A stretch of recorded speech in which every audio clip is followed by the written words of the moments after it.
Okay, aloha and welcome to the first hearing of the Senate Committee on Hawaiian Affairs. I'm joined by my Vice Chair, Senator Keohokalole, and also member, Senator Favela. We also have members, Senators Ocasio and Ihara, that may be online. Sorry, I'm using my phone, so I can't see everyone that's here. We just have one bill on our agenda, SB 2021, that has to deal with the OHA Public Lands Trust. And I want to make a few housekeeping announcements. This meeting is being streamed live on YouTube. In the unlikely event that we will have to abruptly end the hearing due to technical difficulties, the committee will reconvene to discuss any outstanding business on this Thursday, which is January 27, 1 o'clock in room 16 and virtually, and a public notice will be posted on the legislature's website. For testifiers participating remotely, your audio will be muted and video disabled until shortly before it's your turn to testify. I'll be reading a list of individuals who submitted written testimony for each measure. We apologize if the closed caption doesn't accurately transcribe the names. If you're interested in reviewing the written testimony, please go to the legislature's website. There you'll find a link to the status page for the measure. So without further ado, we're going to start calling the testifiers. And so first we have Dr. Kenneth Conklin, Center for Hawaiian Sovereignty Studies in opposition. And next we have DLNR in opposition, and who is present here today. Good morning, Chair, members of the committee. Ian Hirokawa with DLNR. We will stand on our testimony in opposition to the measure and am available for any questions. Thank you. Thank you so much. Next we have Melody McKenzie, Professor in support, Department of Agriculture in support, Department of Budget and Finance with comments, who I believe might be present as well. BNF here? Okay, if not, let us know if you do arrive at a later time. University of Hawaii in support, League of Women Voters of Hawaii with comments, Office of Hawaiian Affairs in support, and Office of Information Practices with comments. Did I miss anyone that's here for this measure to say anything? Okay, speak up. If not, members, do you have any questions? Yeah, I have a question. Okay, yeah, Senator Favela. From DLNR. Yep, yes. Yeah, can you, can you elaborate? Can you go a little bit on why you guys are opposing this measure? Right now, because we believe that it would have a, potentially severe impact on our budget. We are largely funded by our lease revenues, both seeded and non-seeded, and they go to fund resource and protect, natural resource management protection programs, and we feel that if we were to have to pay more to OHA, that it could potentially have a pretty severe impact on our budget and ability to fund our programs. And because we note that the 20%, if you look at, I'll refer you to our Act 178 report that we submit to the legislature. They're currently paid 15.1, but 20% of the gross receipts are roughly, I think, 41 million. That's why we would say we estimate it would be like an extra 26 million, that would have to be made up in a shortfall. And if it were to, we're one of the few agencies that sort of realize any significant or substantial revenue from ceded land. So we feel that, us sort of taking that burden would be detrimental to us. And going forward, and can you, I don't know if you know this question offhand, but maybe you can send it to my office, let me know.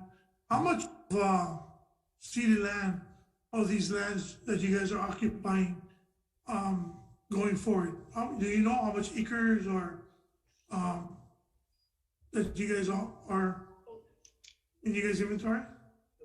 I don't know the exact acreage. When you say, just in general, you're talking about everything under the state, because they're talking about the revenue, right? The one that they're talking about the revenue income that they want to have a % increase to get their fair share of the money. Oh, so well, that inventory, I guess. Okay, yeah.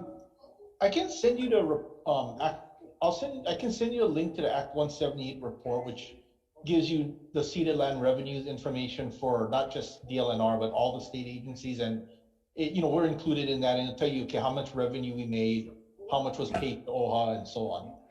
Oh, I guess you misunderstanding. I mean, I understand it's different. That is great. I just want to know, like, what is the areas? Ala Moana, across the street. I like to know the geographic areas that you own. Well, they're sort of all over. I mean, but we can. I'll see what we can find. I don't know if we have that specific. We not in like. We have sort of our leases, or we can explain where our leases are, because that's in the report, all the sources of revenue, and it'll give like a TMK, That is fine. Okay, I'll send you a link to the report, and if you have any questions, you can follow up with us. All right, Chair. Yeah, I get one question for the University of Hawaii. Sure.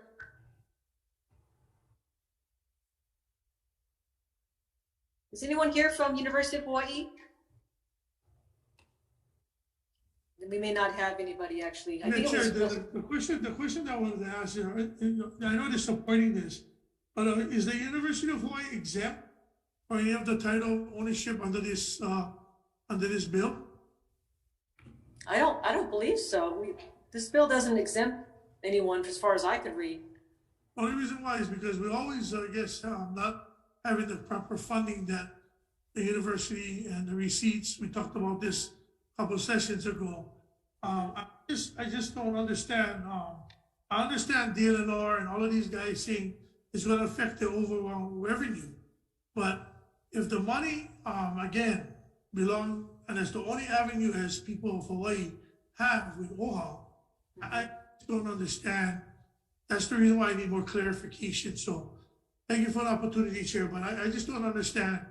When we get on OHA's back of not providing revenue or expediting things for the people of Hawaii, then we got every year nitpick on trying to get the money and funding. But thank you, Chair. Appreciate it. Thank you. Appreciate your questions. Any other questions from the members?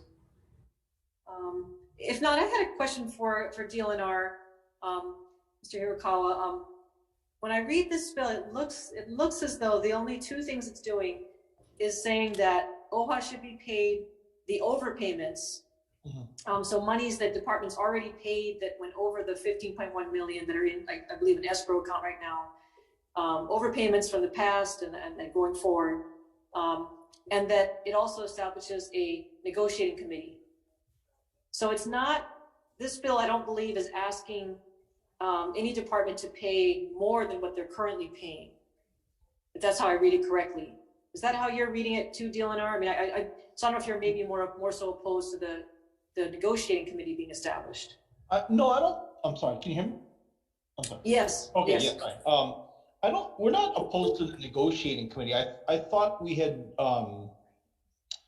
We're looking at section 2, number 1, and that 20% of each receipt. And I think if you were to just kind of look at the numbers, sorry, let me go back to the report. There was, the state pays, the 15.1, and, any overage that we pay the full 20% of our revenues, right? And we pay the full 20%, and the revenue that gets held in that trust, the carry forward trust holding account, or whatever it's called, right? That for future shortages. But what we have as a gross receipts is 205 million, roughly 206 million. So that's why I was saying, above the 15.1, that's a 26 million or so overage. Now, I'm speculating a little bit here, but I think that might be because of the DOT airports, because they don't pay. But, I think our thinking is that, well, if it's straight 20%, someone's got to make up for that if they're not going to pay. And, and the bill doesn't exempt necessarily the revenues from DOT airports as part of the 20%. And, our sort of reasoning was that, well, who's going to pay? And, it could be us. Yeah, I realize that's always the concern, is that the department, the airport being exempt then puts all the other departments, feeling like they have to make up for the shortfall, which I can see why it feels very unfair to all of you. But, okay. You're talking about section 2, item 1, 20% transferred sale. Okay. Because I'm not seeing anything in here specifically that's saying that departments have to make up for the shortfall from the airports. So anyway, I just want, I guess I'm wondering from DLNR's perspective, is there any amendments we could make to this bill that would make you more comfortable with it? What if we were to specify that nothing in this bill is requiring departments to make up for the shortfall from the airports? I think, yeah, some clarification would definitely help, you know, that we're not paying any more than what we're paying now. You know what I mean? We're, like I said, we transfer and whatever is above it goes to the holding account. So we wouldn't pay any more than what we're paying now. And also, we also noted that the definition of receipts is kind of expanded beyond what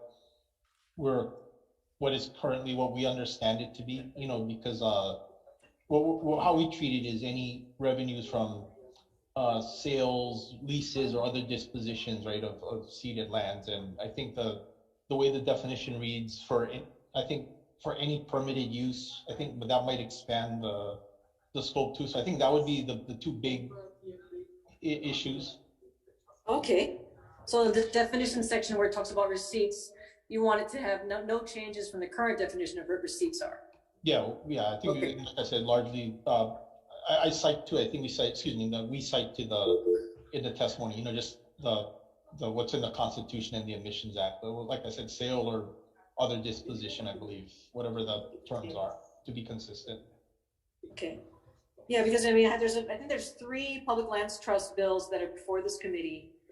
And, you know, I would hope that at least one can survive, you know, and I'm seeing that, you know, some of the other departments are actually supporting this measure, like DOA, UH, and some of the other ones. So if we could get all the departments on board to support this, I think, yeah, it looks like, yeah, BNF just has comments, you know, UH support. So yeah, DOA support. So yeah, I mean, if we could get the departments on board to either supporting or being neutral for this particular bill, then that would at least be a step in the right direction, that we have something that's can be agreed upon to at least move forward now. Okay, but I'm hearing from you. So yeah, if the bill is made clear that no department is being asked to pay more than they're currently paying, and that the definition of receipts should be the same, kept the same, you know, as it is under the Constitution as it is now, and not be expanded. That's something that DLNR perhaps could live with this bill. I would say I would qualify that. Yeah, we'd of course have to see the revised draft, but I think that would go a long way to addressing our concerns. Yeah. Okay, I appreciate your responses. Any other questions, members? Chair. So, yes. Page 7. I'm not going to read the whole thing. On page 7, the average 14, I think 15 and 16.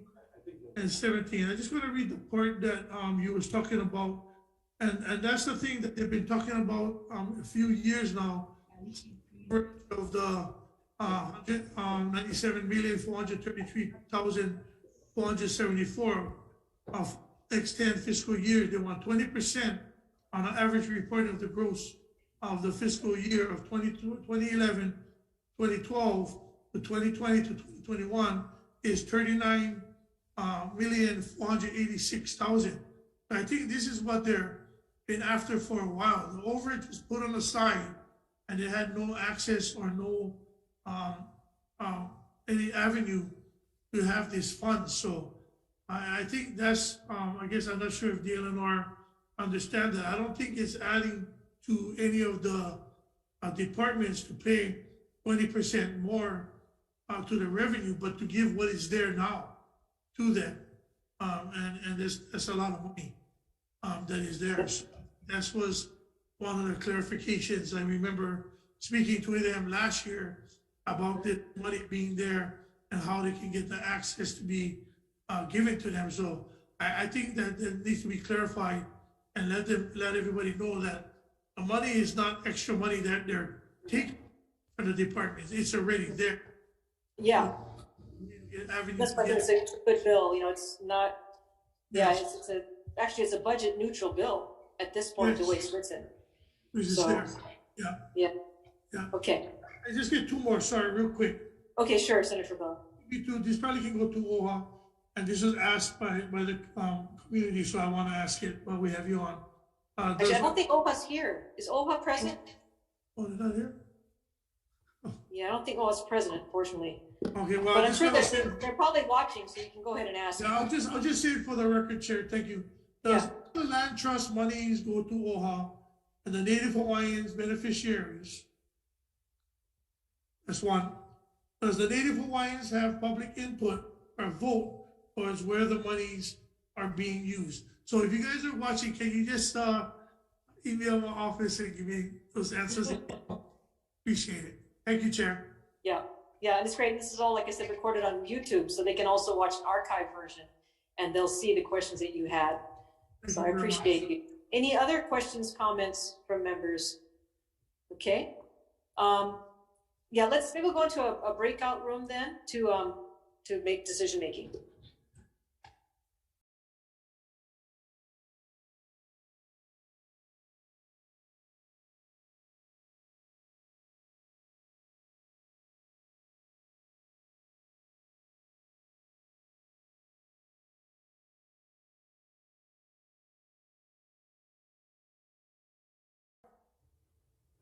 Okay, welcome back, and thanks for your patience, everyone. We had a very lively discussion in the breakout room, and it seems like the inclination of this committee, the majority, is to keep the bill as is. I guess in our minds, and reading the way that this bill is written, it sounds as though we're just talking about giving to OHA the overpayments, money that's already in the escrow account or the CAFTA account, whatever it is. So we're not talking about new monies being given at this point in time in this bill. And, in terms of Section 2, Item 1, I mean, that's, at least the way I read it, it's talking about the current requirement of departments to pay 20% of their ceded land revenue. And so we do appreciate the dialogue that we have with DLNR. And we hope that going forward that this is something that DLNR could be comfortable with, as some of the departments have come to support this measure. But it's as we go forward, we'll see how it plays out. Okay, any other members? So I'm going to recommend that we pass as is. We've heard from SMA, there's no technical amendments needed. Any other discussion, members? Okay, then seeing none, Vice Chair, can recommend to pass as is. Okay, members voting on SB 2021, the Chair's recommendation is to pass this measure unamended. Chair Shimabukuro? Aye. Vice Chair goes aye. Senator Ocasio? Aye. Senator Ihara is excused. Senator Favela? Aye. Chair, recommendation adopted. Thank you so much. Appreciate everyone's participation. And I wanted to mention that OHA was trying to get in, and they couldn't, for technical reasons, they weren't able to get in. So they were watching, and they are going to respond to Senator Favela. Thank you so much to OHA for watching, and we'll talk to you about getting in the next time. Thanks so much, everyone, and we'll see you on Thursday. Goodbye. Bye-bye.